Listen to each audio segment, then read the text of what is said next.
This is Inside Nola's Team, presented by Oshner. It was the best season in almost 3 decades for Privateers women's basketball, but it ended suddenly and with no real closure. The Southland tournament was canceled seconds before tip-off.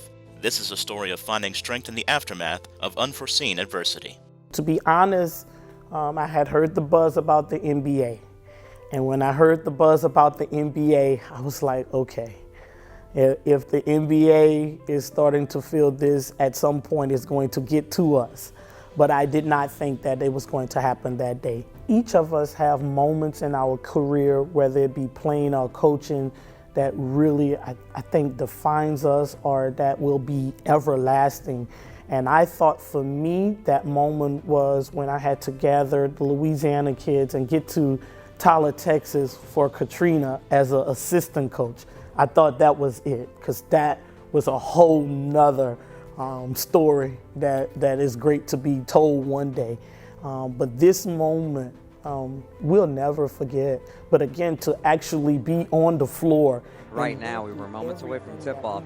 It has been canceled. Ever toss that ball up is just a photo that's going to be in my mind as long as I'm a coach.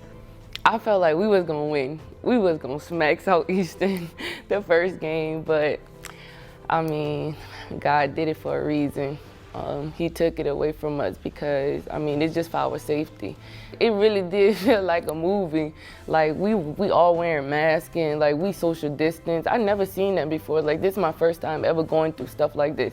So like for us to even, stop a game because of a virus, like I never even thought about it ever. To know those girls had put so much time and effort and grit into getting where they did and getting to the tournament. And then, to make matters worse, they're there. They're ready to go. And we had a gathering to get together with Tim and some others to make that decision last minute, and it was really gut-wrenching.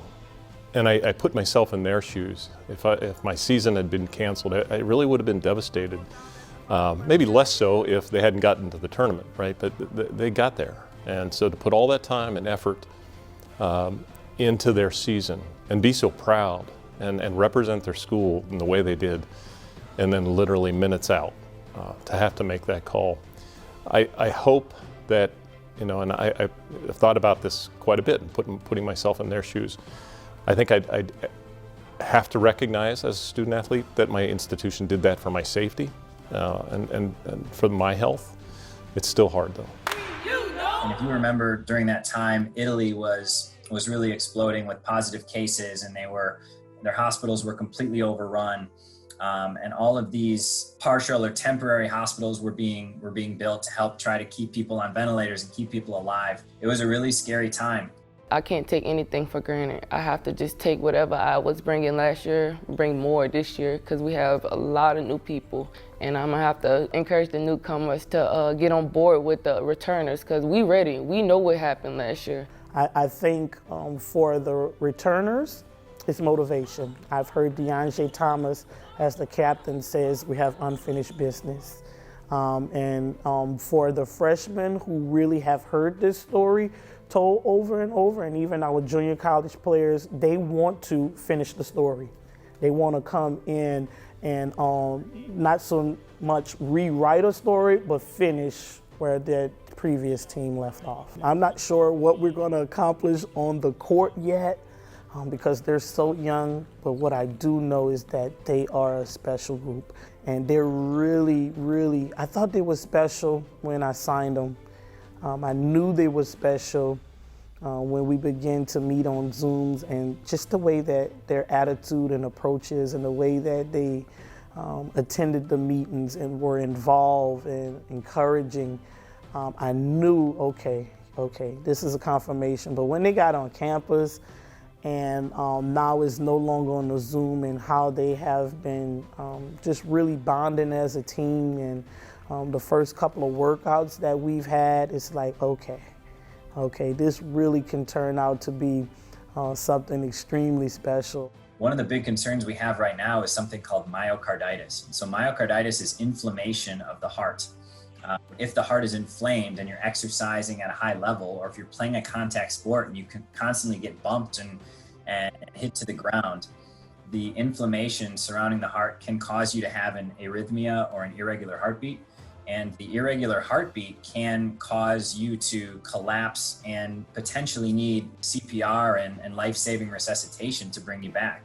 This is what a lot of the health professionals, not only your primary care sports medicine docs, but also your sports medicine cardiologists are concerned about, is having all of these athletes playing at a high level, training at a high level, and it's just too much stress and strain on their heart after they are deemed cured from having COVID-19. How we're going to approach this year, because this year it's not normal. So our approach this year is all about their mental health. It's all about their mental health, and I feel like if I could keep them in a great space mentally, that they're going to give me everything else in every other area.